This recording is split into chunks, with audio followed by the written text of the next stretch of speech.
Reading with your kids. Hola, ni hao, konnichiwa, assalamu alaikum, shalom, mahaba, muni muli wanji, namaste, jambo, bienvenidos. Hi, my name is Jedlie, and this is the Reading with Your Kids podcast. We are coming to you from the beautiful neighborhood of Reedville in the southwest corner of Boston, Massachusetts. We are so honored and so very happy that you join us in our mission to help all families grow closer through reading. Please be sure to tell all of your family and friends about the show. Tell your kids, youth pastor, their teachers, the principal, their librarian, and also please be sure to subscribe to the show on the iHeartRadio app, on Spotify, Apple Podcasts, Amazon Music, Good Pods, wherever you find your podcasts. Our guest today is Kevin Martin. He is here to celebrate all is well. Hey, Kevin, how are you?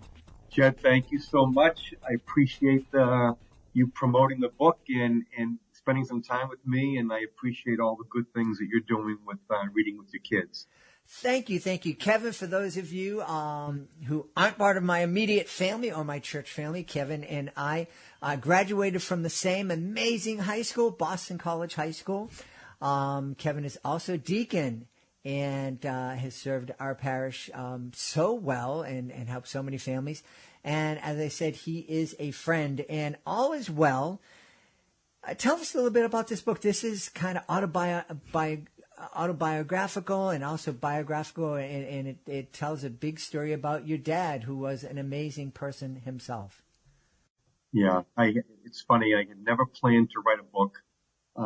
And if I did plan to write a book, it wasn't this book, but I think sometimes things just happen in ways that we have to be open to the journey. But my dad died from ALS, and for families out there and kids, you might have heard of Gehrig, big baseball player with the New York Yankees, and this disease was named after him. And my dad died from this disease in 2019, and he died in the fall, and it wasn't too long after that the pandemic had kicked in. And I think to kind of cope with my own grief in the loss of my dad, I started keeping I'll call it a grief journal. And then over time, that journal turned into themes, and the themes turned into chapters, and the chapters unknowingly turned into a book. And kind of here we are. So it's a book about my father. So I'm an only child, and I always have been very close with my dad. And it's a book about our relationship in growing up in Southie, home of Goodwill Hunting, and, Fenway Park, and finding our best selves as a family. And it's a story of faith and a story of savoring life's little moments, which we're all too quick to sometimes not be there, and some bucket list items, and just a nice family story. So it's gotten great reception, and like I say, I never planned to write a book, but here we are. So for those of us listening, and for those folks who are listening who didn't have the chance to meet your dad, and I didn't know him really well, but I had met him, and I know that he was a great guy, and he touched so many people. Tell us a little bit about him. So my dad was born in Boston, and again, I'm an only child. Met my mother on the corner in Southie when he was 13 years old, so they had been together almost 60 years. But a gentleman by every account, and just a very laid back, humble person. Truly lived his life in the Beatitudes of trying to engage those less fortunate. Worked really hard to clothe the naked and feed the hungry, and engage with families who maybe needed a little bit of extra help. And I've just got great memories of him as a father, and spending time at Fenway Park, and just wonderful conversations. And he was a big sports guy, so we went to a lot of sports games together, had so many great conversations at Fenway Park.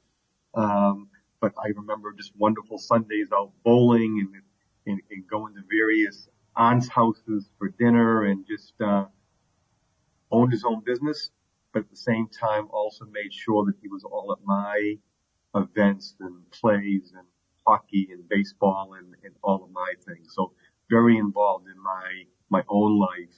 And the story and the book is about the many lessons he taught me through the years, and me trying to share those with the readers, and many lessons embedded in the book. But I think if people walk away with one or two, it's a home run. One of the things that, and you kind of touched on it, that struck me about your dad is he was very much a man who lived his faith. As I said, I didn't get a chance to get close to him or know him, but I knew of him very well. I knew of his work. I didn't know him as a guy who would stand in the corner and preach, or even just preach to you sitting next to you at Fenway Park. But he was a person, like I said, who lived his faith, which I think is probably a whole lot more important than somebody who's out there in the corner screaming and yelling and preaching. That's right. And my wife and I are the same way, even with our own faith, that we're faith-filled people, but at the same time, I think one of the best lessons my dad gave me is just the example of himself. And, one of the chapters in the book is called Love, Faith, and Education. And those are, I think, from my perspective, one of the things I've always taken with me, that all you can give your kids is love, faith, and an education, and everything else kind of builds on that. That everything else is kind of the extras, right? And in the book, I kind of talk a little bit about what each one of those things are. What is love? Are we our kids' friends, or are we their parents? And we kind of debate this constantly. Every parent has a different perspective, but I think, one of the things that my dad taught me, and I surely felt, is that when we love our kids unconditionally, that's when the relationship works, right? When we accept them for who they are, that's when the relationship works. When we don't try to make them into the people that we wanted to be, or chose not to be, or had our own goals that we fell short on, and we want to mold our kids in a way, and we just accept them for who they are, that's when we have those best relationships. And as far as faith, we were the family, we were the Irish Catholic family from South Boston, and we didn't eat meat on Fridays during Lent. We went to Mass on Sundays. I think we had rosaries on every lamp in the house. At the same time, we weren't the family that was up at 5 o'clock in the morning praying the rosary together.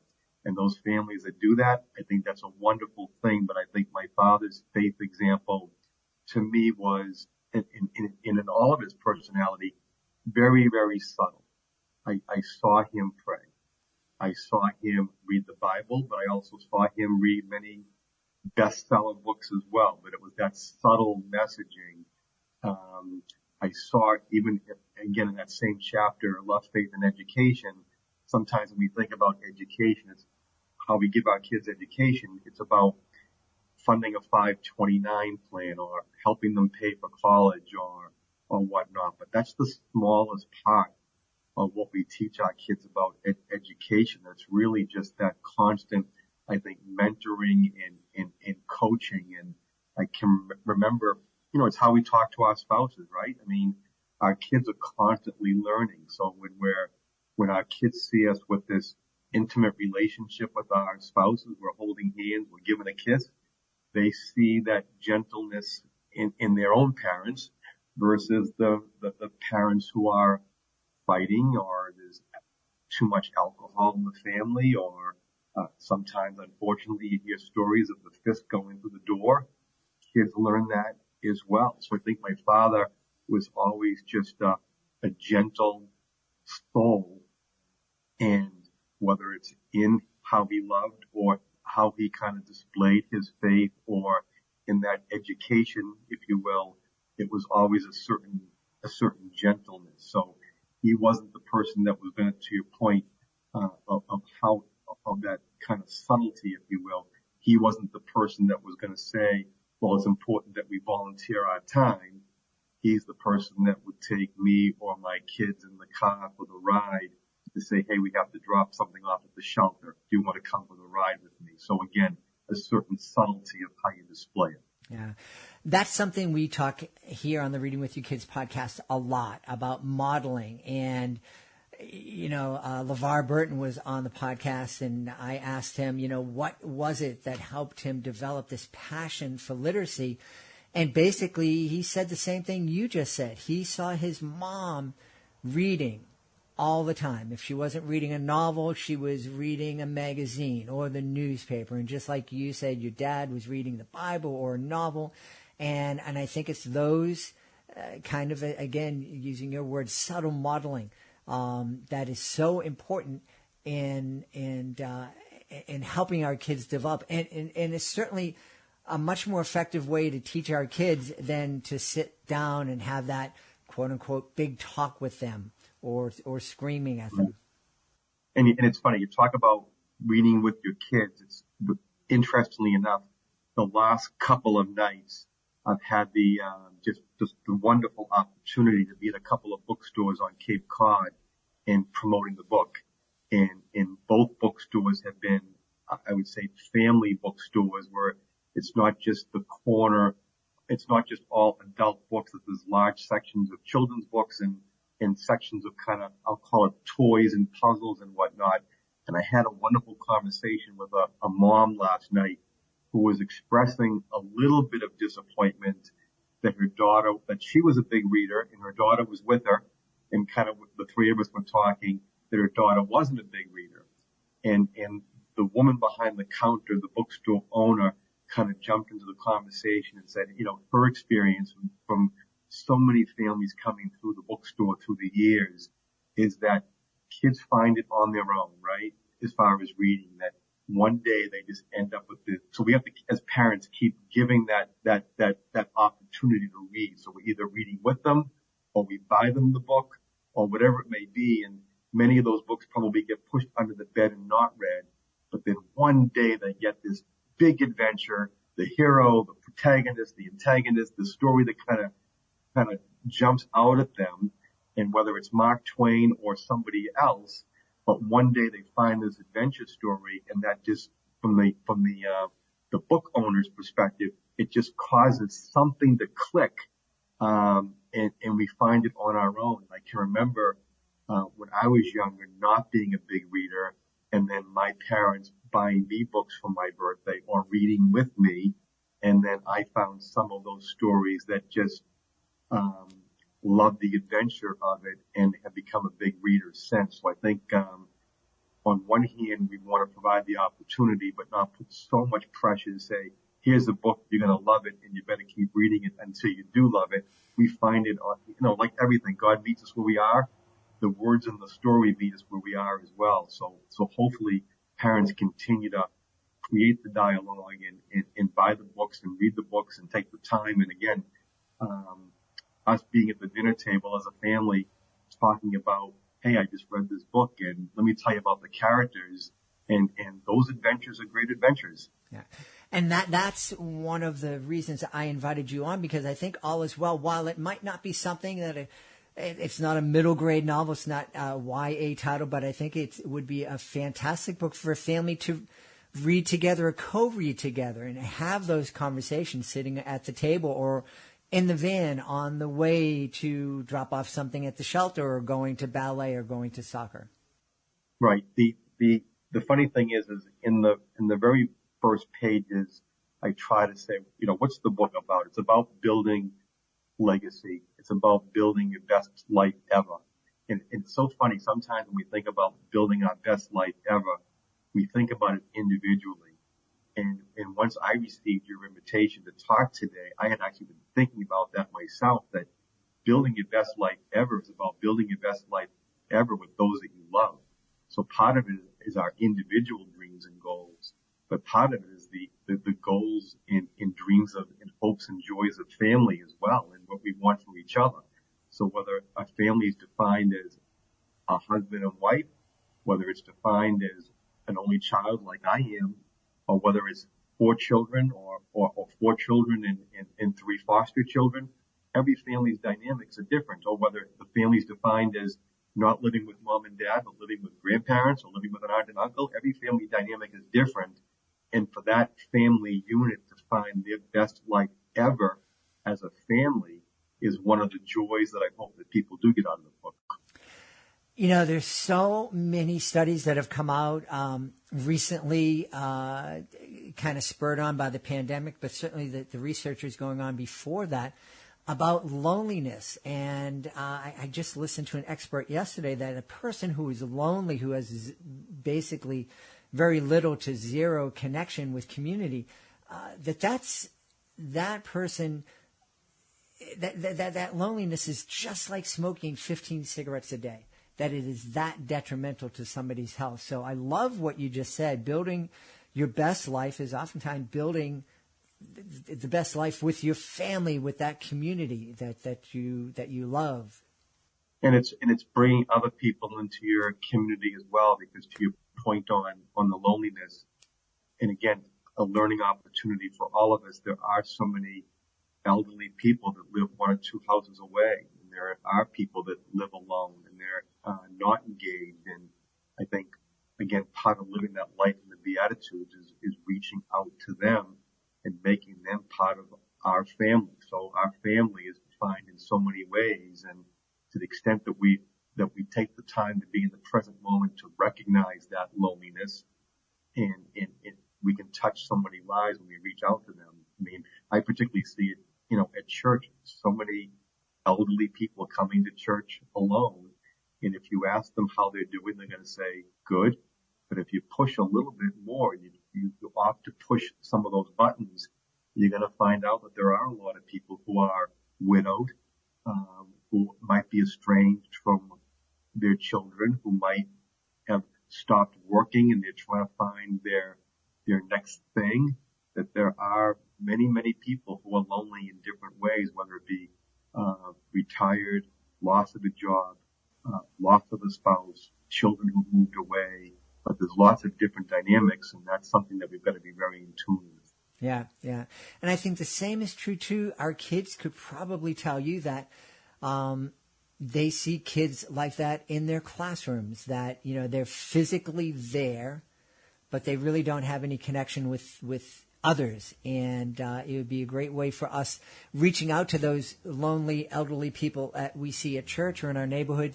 Would be a great way to model for our kids to reach out to those classmates who also might seem lonely and isolated and excluded.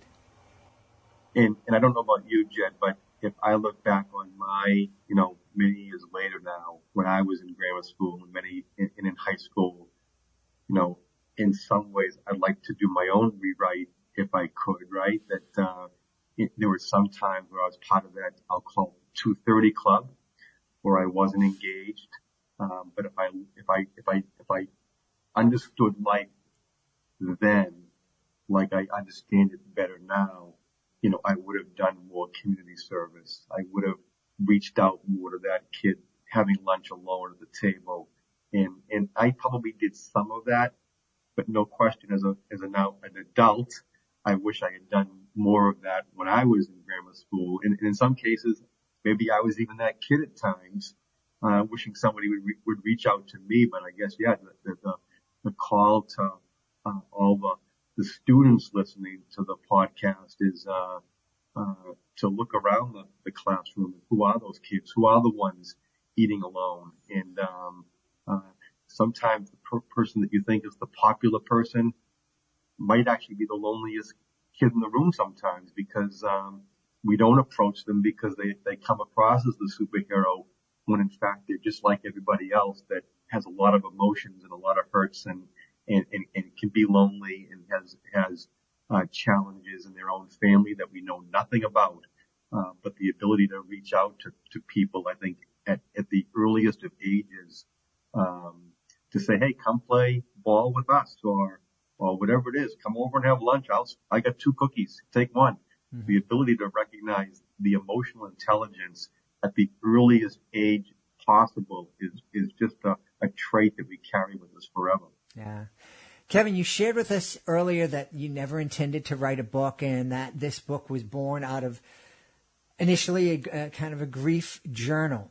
And I'm sure as those journals turned into themes, turned into chapters, turned into a book, that there are some things that surprised you. What was the the lesson that you learned from your dad that you rediscovered through journaling that most surprised you? I would say, and again, everyone's experiences are different. I think that sometimes you don't appreciate something that you have until you don't have it anymore. That I think, like all of us, we take for granted, our family, our situation, whatever that even means.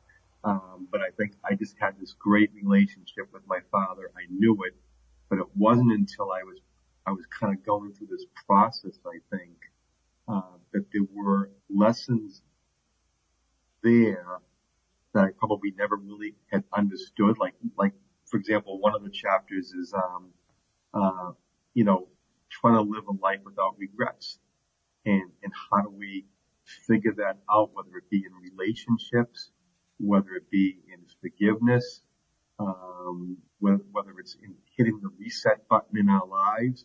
So one of the things I tell people is it's like a diet book, right? There's 1,000 diet books out there, but there's certain fundamentals, and I'd say that there's no aha moment in the book as much as it's kind of my lens on those aha moments. I think about like the notion of forgiveness. We don't, as humans, do a good job with that, right? I mean, you talk to so many families. Each one of us as an adult has an experience with a girlfriend, a boyfriend, a spouse, where something that should have taken a couple of minutes to resolve can sometimes spoil the weekend, or a lot longer in many cases in some relationships. But we see it in families as well, where you've got 3 or 4 kids in a family, and something happens during that lifetime that causes decades to get lost. So I think that most of the messaging in the book is just very fundamental things about forgiveness, about love, about trying not to have regrets and whatnot. But it's harder, I think, unless we're truly in the present moment, to really be in play with those feelings sometimes. Yeah, so important. And I think that would be a great conversation to have with our kids. I mean, it's wonderful when we make that realization when we're in our 30s or 50s or whenever. But I think it would be even more helpful if when our kids are getting ready to go to college, that they have that at least in the back of their mind and can start building that kind of life.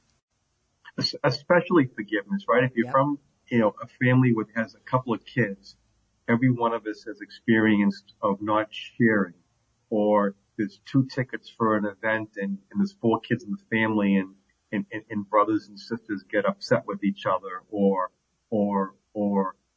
the bully in school, or whatever it might be. But we, sadly, to your point, if we learned at a young age to give people, and again, we always want to do the right thing, but to be more open-hearted and more forgiving. Imagine if we learned that trait at 5 or 9 or 14. Imagine the real value of that when we're now siblings in our 30s and 40s, when life can get more complicated. But to take that skill at an early age, I mean, to learn the art of forgiveness at the earliest age possible is an amazing tool that equips us for a very good life. Yeah. One of the things, again, I mentioned that I'd met your dad. I didn't know him that well, but I think I can safely say that, he was a great guy, but he wasn't perfect. And I think one of the things that he would want us to know is that in addition to being forgiving to others, we should kind of be forgiving of ourselves. Absolutely. I mean, still do have my dad on a pedestal, but none of us is perfect. Only God makes us saints. And even when I was giving the homily at his funeral, I was remembering, even from studying to be a deacon, I can remember the lessons learned in my classes on don't make them a saint. Only God can do that. And people appreciate hearing their imperfections as much as nobody wants to try to acquaint themselves with such a romantic situation, if you will. So So I love my dad, for all his perfections and all his imperfections. And, for sure, the one thing I do recall is that my father had this way of, I would say, always kind of calming a situation down, that, he wasn't perfect. I wasn't perfect. We worked together for 30 years, and he always had this great ability to kind of redirect the conversation, that we found kind of common ground when we found common ground. And like everybody in life, sometimes you agree to disagree.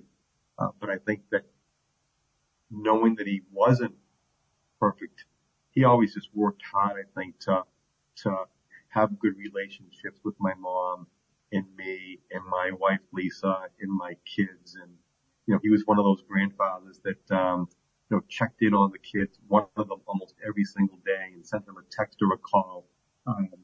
But sure, sometimes wasn't able to get there, sometimes showed up late. But for sure, none of us is perfect. Yeah. Well, I would be very imperfect if I didn't ask you where we can go to find out more about All Is Well and find out more about you. Yeah. So if you Google All Is Well, Life Lessons from a Preacher's Father, and just to explain the title, I guess for the readers a little bit. So All Is Well were my dad's last words.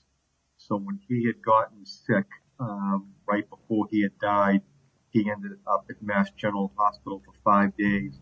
Most of the time he was intubated, and that's a fancy word, I guess, for putting a tube down your throat to help you breathe. And when he couldn't breathe, most of his nourishment was going through a tube as well, but he wasn't really able to communicate, and he was communicating on a yellow legal pad that the hospital gave him, which is the front cover of the book. And All Is Well, of 5 days in the hospital and 30 pages of notes. What's the weather out? Can I see the nurse? Some rudimentary type questions, but there were some other very intimate moments in those notes as well. But the very last entry he made right before he passed away was All Is Well. So it was a place of contentment, and the cover of the book is actually in his handwriting, which is just, it's comforting me to know myself that, there was a place of contentment in the end. Sadly, when his own mom had passed away, and he kind of missed the hospital by 10 or 15 minutes, and I was there with him. My mom was there with him. My wife was there with him. And I think, it was just, for as sad as it was a very peaceful, gentle place. But so the All Is Well Life Lessons from a Preacher's Father. So I'm the preacher. I'm married, but in the Catholic Church, there's something called a permanent deacon. And it's not a deacon who's becoming a priest, but it's a permanent deacon. And as a deacon, I'm involved in mass at church, and can do baptisms and homilies and in funerals and weddings. So it's a very big part of my life. But the book is lessons from my dad, and at this place where we all can get to, I think, we all kind of live this best life where all is well. Yeah. And if you Google it, you'll find it. Absolutely. And if you ever have a chance to see Kevin preach, I would absolutely encourage you to do that, because he tells stories about himself, and he sings, and he brings luggage and doors, and you have to be there to understand it. But anyway, Kevin, we've had a great time speaking about your dad, about your family, about your life, and about your new book, All Is Well. Our guest has been Kevin Martin. Kevin, thank you so much for being with us. Thank you so very much, Jed. Please be sure to join us for the next episode of the Reading with Your Kids podcast. Our guest will be Brooke Jordan. She'll be here to celebrate How Does Our Food Grow? That's the next episode of the podcast. If you are the author of a fantastic children's book, please be sure to visit our website, readingwithyourkids.com. Click on the author's Click Here button up at the top of the page. Find out how you can be a guest on the #1 children's literacy podcast in the world. Want to thank the folks who made today's show so wonderful. Of course, I want to start by thanking our guest, Kevin Martin. Please be sure to check out All Is Well. Also want to thank my team, Fatima Khan, Rory Grady, Madison Dieras, Soji Franklin, Ann O'Leary, Monica Rivera Sosa. I want to thank my beautiful wife for all the support she gives me. Most of all, we all want to thank you. Thank you so much for taking the time to join us today, and as always, thank you so very much for taking the time to make the world a better place by reading with your kids. I'll be looking for you in the next edition of the Reading with Your Kids podcast.